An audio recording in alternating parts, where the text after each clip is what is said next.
the model number of this twin blade Sunbeam 18-inch lawnmower.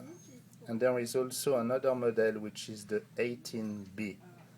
This one is the 182. Okay, there are 3 oil ports for it. One oil port here for the motor, put 5 or 7 drops there. Oil port high, put 5 or 7 drops there for this shaft. The low shaft here for the low shaft.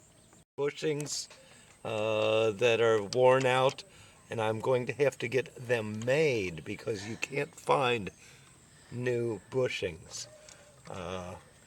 But one of these air deflectors counterweights is about to go. It's got a slightly different weight than the other 3 because it was bent and broken, and I just basically had it welded back together, but its different weight puts a slight vibration to the